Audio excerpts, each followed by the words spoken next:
আপনাদের সকলের চরণে জানাই আমার প্রণাম। আমার প্রণাম আপনাদের চরণে স্বীকার করবেন।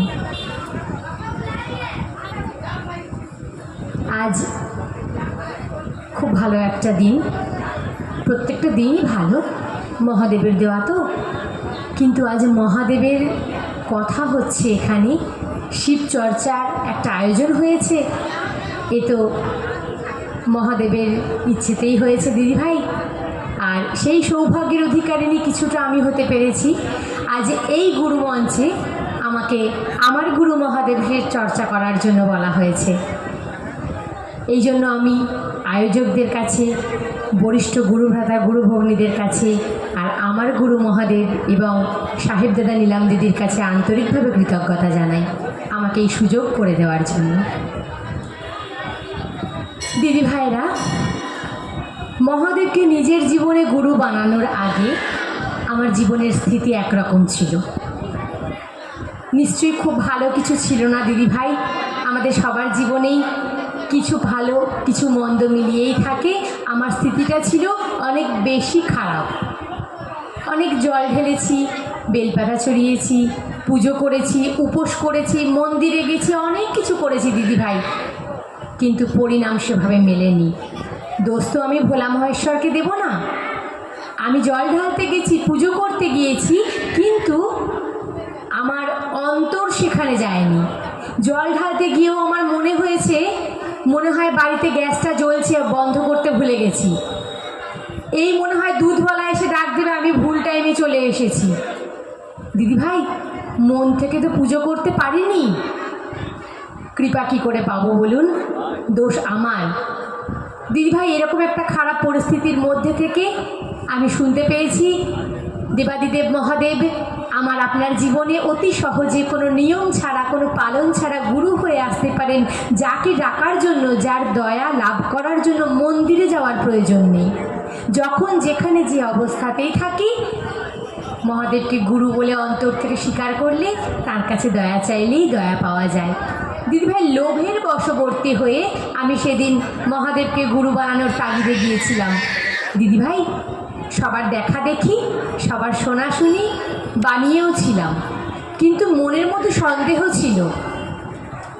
নির্দ্বিধায় বানাইনি। আদৌ কি হয়? এটাও কি সত্যি? দয়া চাইলেই দয়া পাওয়া যায়? এতগুলো বছর পুজো করলাম, সেরকম কিছু পেলাম না। আজও জীবনে কষ্ট আছে। 8 বছর আগের কথা বলছি দিদিভাই। তো এনারা বলছেন মহাদেবকে গুরু বানিয়ে দয়া চাইলেই দয়া পাওয়া যায়। ঠিক আছে, দেখি না, আমিও তাহলে গুরু বানাই মহাদেবকে। দিদিভাই, সেদিন এই অনুভব ছিল না যে গুরু বানাতে গেলে শুধু মনের প্রয়োজন পড়ে। লোকের দেখা দেখি বানিয়েছিলাম, শোনাশুনিতে বানিয়েছিলাম, কিন্তু দিদিভাই দয়া চাইতেই দয়া পেয়েছি, প্রচুর দয়া পেয়েছি। যেদিন ওনাকে গুরু বলে স্বীকার করেছিলাম আমার জীবনে, তার পরের দিন আমার চাকরি পাকা হয়েছিল। ঠিক সেই সপ্তাহের মধ্যেই আমার জীবনের এক দুর্লভ জায়গা থেকে উঠে এসেছিলাম। আমার ছেলের জীবনের এক বিপর্যয় থেকে আমি উদ্ধার পেয়েছিলাম। টেস্ট করেছিলাম মহাদেবকে, কিন্তু উনি দয়া দিয়েছিলেন। তখনও আমি শিষ্য অনুভূতি ওনাকে অর্পণ করতে পারিনি। লোকের দেখা দেখি শুধু চেয়েছিলাম টেস্ট করার জন্য। কিন্তু দিদিভাই, আজকের দিনে আমার জীবনে মহাদেবের এত দয়া যে আমার হাতে লাউড স্পিকার উঠে এসেছে। আমি দুর্গাপুর 1 থেকে এসেছি আমার গুরুর কথা শোনার জন্য, কিছুটা সুযোগ হলে আমার গুরুর কথা বলার জন্য।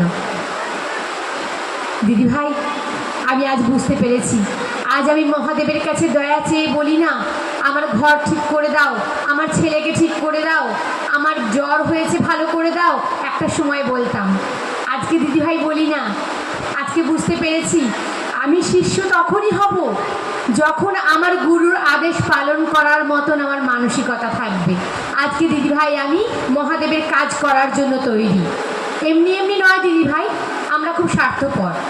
কিছু পেয়েছি, কিছু অনুভব করেছি, তবেই না।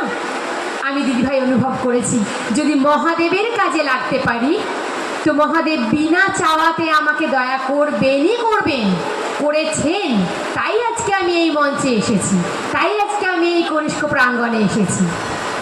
দিদিভাই, আমাদের গুরু মহাদেব আদেশ করেছেন, তুমি যাহা করো তাহা লোককে বলো। আমি তো দিদিভাই আমার গুরু মহাদেবকে গুরু বানিয়েছি, প্রত্যেক কাজে তার কাছে দয়া চেয়ে নিই। আমি নমঃ শিবায়তে প্রণাম করি আমার অন্তরে কৃতজ্ঞতা অঞ্জলি দিয়ে।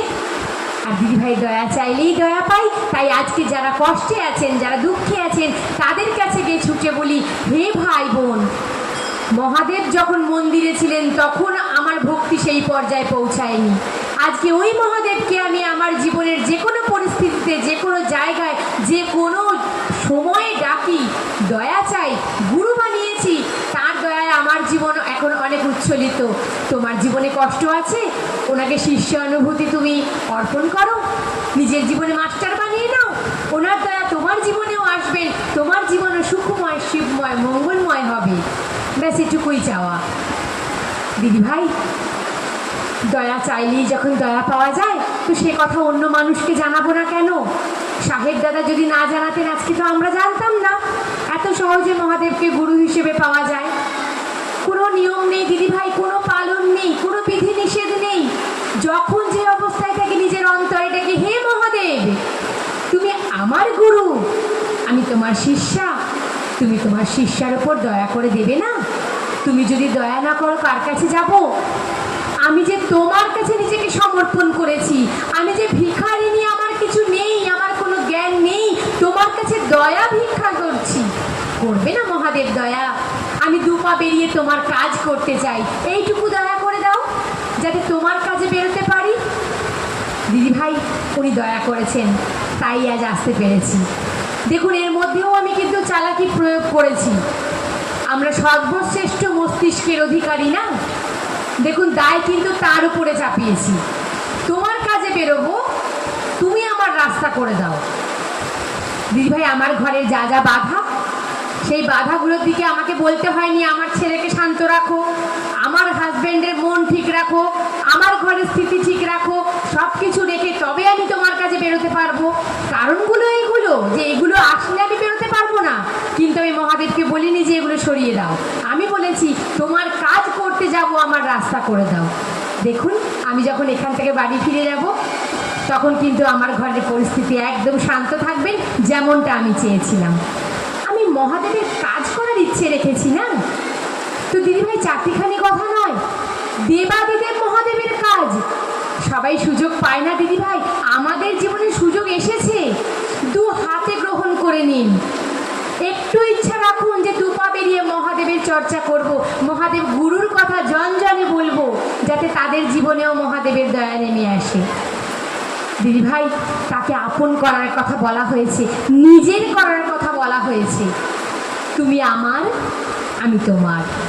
শুধু মুখের বলাতে নয় দিদিভাই, আমি আমার বলতে বুঝি আমার পরিবার, আমার সন্তান, আমার গহনা, আমার গাড়ি, আমার বাড়ি, বড় দরদ আমার তার উপরে। আজকে আমি মঞ্চের ওখানে চটিটা ছেড়ে এসেছি, বেশি দাম নয় দিদিভাই, 70 টাকা দাম।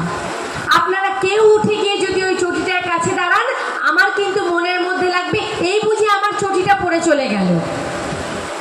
কত দরদ আমার ওই চটিটার উপর, মাত্র 70 টাকা দাম। কেন? ওটা যে আমার চটি, আমার মন বোঝে ওটা আমার চটি। না আপনাকে পড়তে দেব, না আপনার চটি আমি পড়ে যাব, ওটা যে আমার। দিদিভাই পাড়ায় 5টা ছেলের মধ্যে, বাচ্চার মধ্যে যখন খেলতে গিয়ে সবাই পড়ে যায় কেউ কেউ, আমি ছুটে গিয়ে আমার ছেলেকে তুলে ধরি। পড়শির ছেলেকে আগে ধরি না দিদিভাই। কেন? আমার মন বোঝে ওটা আমার ছেলে, ওটা যে আমার। কেউ আমাকে বলে দেয়নি অনিন্দিতা তোমার ছেলে পড়ে গেছে তুলে নাও। আমার মন জানে ওটা আমার ছেলে, ওর প্রতি আমার অনুভব আছে, ও ব্যথা পেলে আমার লাগবে, তাই গিয়ে আমি আগে ওকেই তুলেছি। তো দিদিভাই আমার বানাতে বলেছেন, আমার যেদিন মনে হবে ওই মহাদেব গুরু উনি আমার, এই রতন দাদার গুরু কিনা আমি জানতে যাব না, এই কপিল দাদা ভাইয়ের গুরু কিনা আমার জানার দরকার নেই, এই টুম্পা দিদি ভাইয়ের গুরু কিনা আমি জানি না। হে মহাদেব তুমি আমার গুরু, আমার আমার গুরু, আমি বানিয়েছি মাস্টার তোমাকে, আমি শিখতে চাই তোমার কাছ থেকে।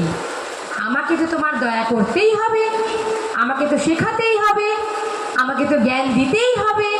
তো দিদিভাই এই অধিকার প্রয়োগ করতে পারি।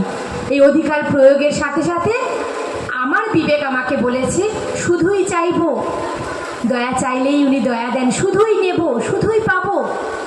আমার বিবেক দংশন হয়। আমি কৃতজ্ঞ, আজ মহাদেব গুরুর দয়ার কারণে আজকে আমি এইভাবে সচল রয়েছি। তো দিদিভাই আমি তার কাছে নিবেদন করেছি নিজেকে, আমি শপথ করেছি, গুরু তুমি আমার উপর দয়া করো, আমি তোমার আদেশ পালন করতে চাই, আমি তোমার কাজ করতে চাই। আজকে দিদিভাই পার্থিব কিছু চাই না ওনার কাছে, শুধুমাত্র ওনার কাজ করার মতন ইচ্ছে রাখি, আর মহাদেব আমার সেই আশা পূরণ করেন। কোনো নিয়ম পালন ছাড়াই যদি দেবাদিদেব মহাদেবকে নিজের করা যায়, আপন করা যায়, এর থেকে সহজ বিধি কী আছে দিদিভাই? যেখানে নিয়ম থাকে সেখানে দূরত্ব থাকে, সেখানে আপনত্ব থাকে না। আর শিবচর্চায় তো নিয়ম নেই, আমাদের শরীরে তো নেই আমাদের মহাদেব, তিনি তো এসে নিয়মে বাঁধেননি আপনাকে আমাকে, তিনি আমাদের অনুভব দেন। তার কাছে দয়া চাইলে আমরা দয়া পাই। তো নিয়ম যেখানে নেই দিদিভাই সেখানে কদর একটু কম থাকে। আমাদের বার্তা জনে জনে গিয়ে আপনারাও বার্তা দেবেন, নিয়ম নেই বলে হেলা ফেলা নয়, মহাদেব গুরুর কাজ, জগৎ গুরুর কাজ আমাদের করতে হবে, তবেই জীবনে পরিণাম পাবো। আর আমার কারণে অন্য কেউ জানতে পারলে তার জীবনেও মহাদেব গুরুর দয়া নামবে, তার জীবনে শিবময়